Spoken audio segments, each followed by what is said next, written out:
लाहौर के गुलशन को बारूद की बू से भर दिया गया और यूं कहिए कि लाहौर के दिल पर हमला किया गया तो गलत ना होगा, मगर लाहौर के इकबाल का गुलशन इकबाल किसने उजाड़ा?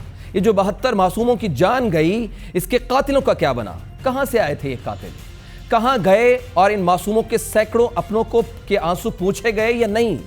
किसकी क्या क्या तफ्तीश हुई? इदारे कहां तक पहुंचे हैं और उनकी फाइंडिंग्स अब तक क्या है? उनके हाथ क्या क्या सबूत आए हैं और किस नौयत का अलर्ट जारी हुआ था?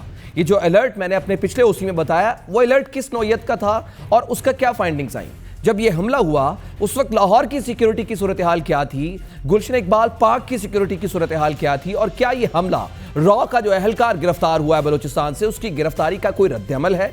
और लाहौर के जो दाखिली और खारजी रास्तों पर जो नाके लगाए जाते हैं, वहां दरअसल होता क्या है? ये सब सवाल हमारे नाज़रीन के जहनों में उठ रहे हैं और इन्हीं का हमने जवाब लेना है। बात करते हैं ब्यूरो चीफ लाहौर जावेद फारूकी साहब हमारे साथ मौजूद हैं। जावेद साहब, इससे पहले कि मैं ये लाहौर का मोहल्ले वकू आपसे समझूं कि अगर कोई शख्स दहशतगर्द या खुदकुश बमबार लाहौर में दाखिल हो तो वो किस तरह से दाखिल हो सकता है, क्या क्या पॉसिबिलिटीज है, जरा मुझे सबसे पहले तो ये समझा दीजिएगा कि इन्वेस्टिगेशन इस हमले की कहां तक पहुंची है, क्या क्या सबूत मिले हैं, किस नौयत के सबूत मिले हैं और उससे क्या हासिल हो सका है? देखिए, अब तक की जो बात हुई है उसमें तो यही बात नज़र आई है कि आज का दिन सारे का सारा एक कश्मकश में गुजरा है। सुबह वज़ीर-ए-आज़म की तरफ से एक आला सतही इजलास की सदारत की गई, जिसमें सिक्योरिटी की सारी सूरत हाल का जायज़ा लिया गया और उन्हें ब्रीफिंग दी गई कि ये सारे का सारा वाक़या किस तरह से पेश आया।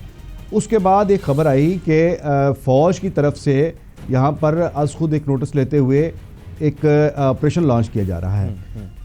इस खबर के आने के बाद हुकूमत की सफ़ों में एक, जैसे आप कहें कि एक हलचल मच गई और हुकूमती वज़रा और दूसरे जो अमायदीन थे उनकी तरफ से यही कोशिश की जाती रही मुख्तलिफ बयानात में कि कोई पैरेलल नया जो है ऑपरेशन वो यहाँ शुरू नहीं किया जा रहा, बल्कि जो पहले से जो जारी ऑपरेशन है उसी को हम जो है वो जारी रखेंगे।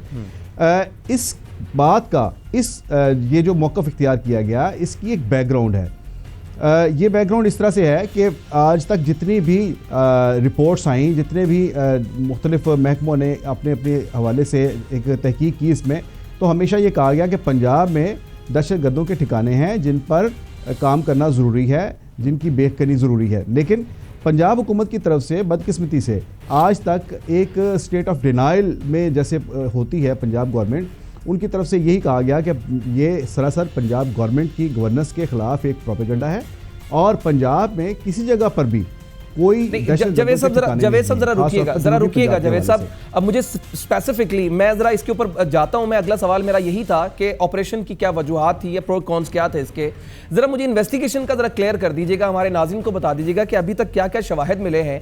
खबरें ये मौसूल हो रही थी कि दहशतगर्द का शनाख्ती कार्ड मिल गया है, लेकिन बाद में डिनाइल आ गया कि वो शनाख्ती कार्ड एक्चुअली उसका नहीं है, वो दहशतगर्द नहीं है, वो कोई और है, और खाका भी बनाया गया है उसका। अभी तक वो इन्वेस्टिगेशन कहां तक पहुंची है? ये खुदकुश हमलावर कैसे दाखिल हुआ, इसका सहूलतकार कौन है, ये किस इलाके से आया, यहां तक कैसे पहुंचा, किस तरह से ये लाहौर में दाखिल हुआ, जरा इसके बारे में कुछ इदारे क्या कहते हैं वो जरा समझा दीजिए।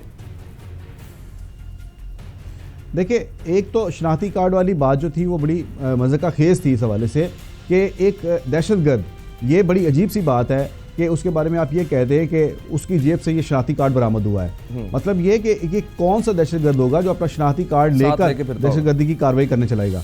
उसके बाद आज ये कहा गया, हुकूमती नुमाइंदों की तरफ से कहा गया और बाज़ दूसरे सोर्सेज की तरफ से भी ये कन्वे बात की गई कि देखिए, जिस बंदे के बारे में ये कहा जा रहा था कि ये मुबैना खुदकुश बमबार है, वो शख्स वो नहीं है। और इसके अलावा हम ये इस बात की जांच में लगे हुए हैं कि ये काम करने वाला, ये खुदकुश हमला करने वाला शख्स कौन है, और इस बात का तयन अभी होना बाकी है। ये तो है इस वक्त की अब तक की तफ्तीश की बात। इसके साथ साथ जो चीज़ें सामने आई उसमें ये बात आई है कि जो खुदकुश हमलावर जिसका तयन किया गया है, जिसे अभी पब्लिक नहीं किया गया, उसके बारे में ये बताया जाता है कि वो जनूबी पंजाब से ताल्लुक़ रखता है और उसका यहाँ पर लाहौर में क़याम था और इचरा के करीब किसी मदरसे में वो पढ़ाता भी था। यहाँ एक बार फिर वही बात आ जाती है कि इस तमाम दहशतगर्दी की ये जो कार्रवाइयाँ हैं, इनमें वही जो मकतबा फ़िक्र, वही तबका वही एक गिरोह जो है जावेद फारूकी साहब, अलर्ट जारी होता है, माजरत कता कलामी की, अलर्ट जारी होता है और उसमें ना सिर्फ पार्क्स का कहा जाता है, स्कूलों का कहा जाता है, बल्कि बाजारों में कहा जाता है। हम जरा अंदरून के इलाकों में चले जाएं, अगर मिसाल के तौर पर शाह आलम मार्केट की बात की जाए, उससे आगे और शू मार्केट है और उससे आगे ज्वेलरी की बहुत बड़ी मार्केट है। अमूमी तौर पर पूरे हफ्ते में वहां पर इस कदर रश होता है कि तिल धरने की जगह नहीं होती। क्या वो सॉफ्ट टारगेट नहीं है? आपकी ऑब्जर्वेशन क्या है वहां के बारे में, आपकी राय क्या है? क्या वहां पर इस तरह नहीं हो सकता? वहां की सिक्योरिटी तो अमूमी तौर पर होती नहीं है, वहां तो कोई एहलकार ही दिखाई नहीं देता है। क्या इसके बाद कहीं वहां टारगेट हो सकता है? देखें, टारगेट होना तो जो है ना, वो तो किसी भी वक्त कोई भी मुमकिन है। मतलब देखें, पब्लिक प्लेसेस जो हैं वहाँ पर एक तो ये है कि आपका पॉसिबल नहीं होता दुनिया में किसी भी जगह पर भी कि पब्लिक प्लेसेस पर आप ऐसे फूल प्रूफ इंतजाम कर दें कि वहाँ तक कोई भी दहशतगर्द या कुछ ऐसे अज़ाइम लेकर जो चला है बंदा वो वहाँ पर ना पहुँच सके। असल बात ये होती है इंटेलिजेंस की। इंटेलिजेंस एजेंसीज का ये काम होता है कि वो किसी भी इस किस्म के ख़तरे को वो प्रीएम्प्ट करती हैं और अपनी जो ऑपरेशनल फोर्सेस होती हैं उनको वो बताती हैं। यहाँ पर मुकम्मल तौर पर एक इंटेलिजेंस फेलियर सामने आया है, जिसका इन्हें इतराफ़ करना चाहिए कि हम इस चीज़ को प्रीएम्प्ट नहीं कर सके कि लाहौर में कोई इस किस्म की कोई दहशतगर्दी की वारदात होने वाली है। जावेद फारूक साहब, बहुत बहुत शुक्रिया, आपके तज्ज़ियेकार जो लाहौर में इंफॉर्मेशन दी हमें किल्लत थी, आपका बहुत बहुत शुक्रिया। मजीद भी आपसे जानते रहेंगे।